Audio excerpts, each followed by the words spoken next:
As a young and extremely strange child, I was obsessed with Artemis Fowl. Back in my Catholic school, all the way down in Maui, Australia, I would sneak behind my teacher's back and listen to the free audiobook I found on YouTube, instead of doing my Bible slideshow. My values were in the right place. And from this little world of 12-year-old masterminds, I plotted. I outsmarted the other kids in my grade, and I became the greatest mastermind that my little school had ever seen.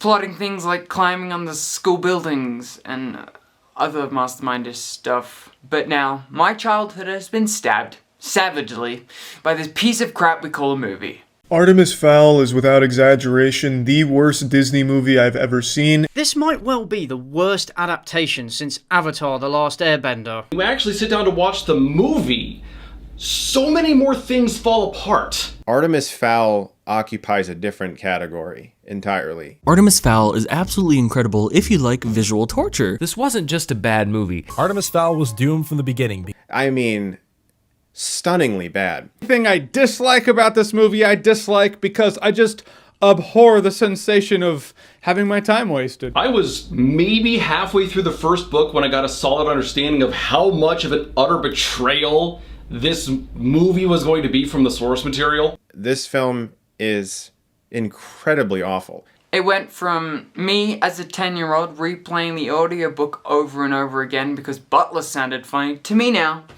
a filmmaker wannabe, ranting about how I would make this movie so much better. So in today's video, I'll be covering why this wannabe filmmaker could make a bettermas. So in today's video, I'll be covering why this teenage filmmaker wannabe could make a better Artemis Fowl.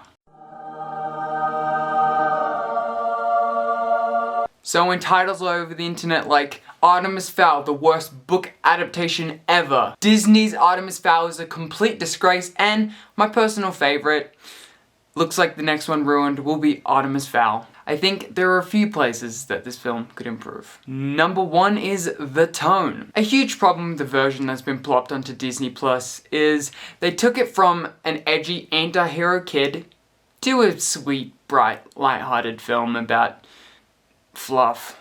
Like, who takes a thrilling mystery where the character breaks a law in every chapter and is always 7 steps ahead to a film about chilling in the foul manor with a few trolls? You get the idea, the tone is completely out of whack. So this brings me to change number one, which is I want it to be PG-13.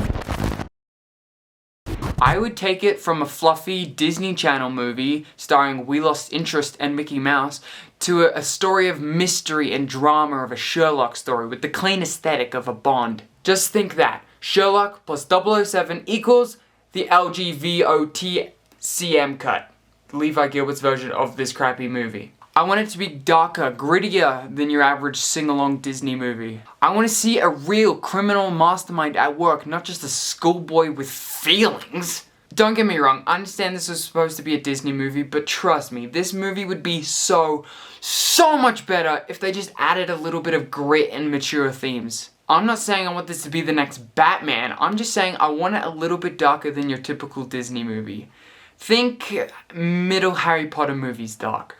With a few pieces of comical relief like Foley, our centaur, who was meant to be the over-the-top tinfoil wearing genius, and Commander Root's big mustache, it would balance the darker tones and keep it a little bit lighthearted. Number two, point of view. In general, I'm not a big fan of dialogue. I think it takes real creativity and imagination to cultivate a story using imagery and slick dialogue. But sometimes, I can be okay with it. Artemis Fowl was not one of these times. Mulch Diggums, played by Olaf, slowly, or not so slowly, fed us all the information we needed to know about the characters. I swear, if we let him keep going, he would have told us about Artemis's homework. We are given so much about Artemis up front, to the point, and in our faces that he's become a boring character before he's even started talking. We are shoved into his point of view so roughly that we forget we're supposed to stay awake for this movie. Which brings us to change number two. I don't want this to be from Artemis's point of view.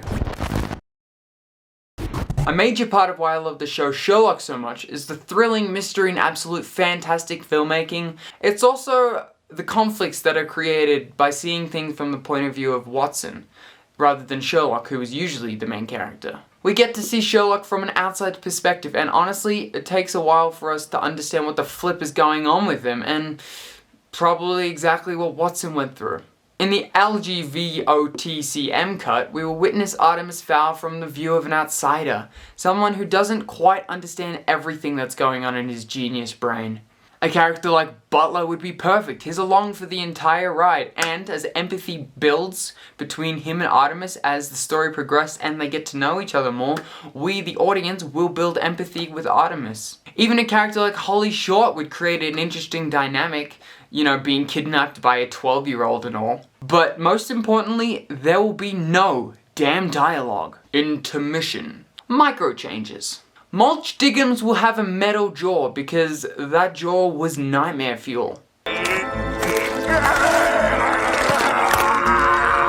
It's feeding time. 90% true Irish actors.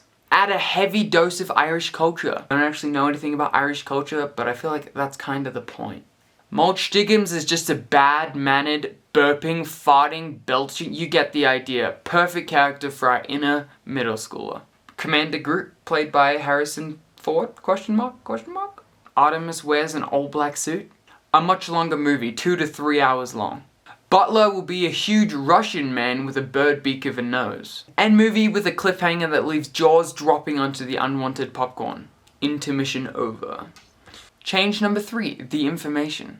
Information is one of the most, if not the most important part of any movie. Without information, our audience is left confused, disorientated, and is left before anything spicy can start. It's the information about the character that creates the connection with the audience. It's the information about the story that creates the tension and exhilaration that makes the experience enjoyable. Oh, don't worry, I don't think that world-class filmmakers forgot everything about information. They just left most of it back in their last movie. Yes, information is important, but the way we're given it is just as important. If we don't feel a part of the story, we lose interest. And boy, did we lose interest. I felt like the whole movie was, well, like this. I was at a wine tasting with my cousin Ernesto, which was mainly reds, and you know I don't love reds, man. You know, but there was a rosé that saved the day. It was delightful. And he tells me about this girl, Emily, that we used to kick it with. But for like an hour and a half. So, change number 3 is we won't know anything. In my opinion, Inception is one of the all-time best films ever created. It has a lot of nothing. Let me explain. The movie is this epic story that I'd go into more detail, but I refuse to spoil the best movie of all time. All you need to know is that it's epic and really confusing for most of the movie. We're fed information slowly. Let me emphasize the word slowly. Gives us more and more information to piece together the actions of the characters. And we're hooked. How could you not? It's like a mystery. We want to know more. This is a perfect fit for a movie like Artemis Fowl. Imagine it. A 12-year-old mastermind that we know barely anything about. The mystery and intrigue will draw you in more, and all we end up caring about is knowing more about this mysterious character. What is most important in a movie is keeping the audience active in the story, and leaving some huge gaps in the information given will help this movie go from an extremely boring one to an exciting and thrilling mystery. Change number 4, the focus. But let's stop dilly-dallying and get straight to what I'll change. Change number 4 is everything is about Artemis. What the film focuses on shapes the movie.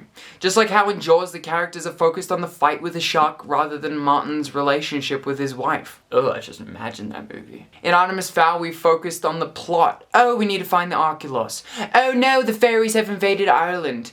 Oh, just kidding, that was all part of my plan all along. Yeah, you get the drift. This movie needs to be about Artemis more than everything else. Everything needs to be about the character development and the growth of the 12-year-old mastermind. Sure, it's cool to run around a mansion with fairies wearing skin-tight green suits, but I'd rather see a character study than that.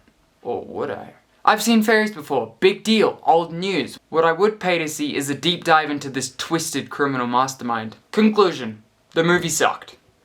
I'm not saying that I'm anywhere near to the skill of these world-class filmmakers, but I am saying that if Disney wants some help remaking the movie in a few years, I'd be more than willing to help. Links below to contact me, Disney. Now, I think I wanted to end this video just sharing with you the one thing that I thought was good in this movie. Top of the morning. It cracks me up every time.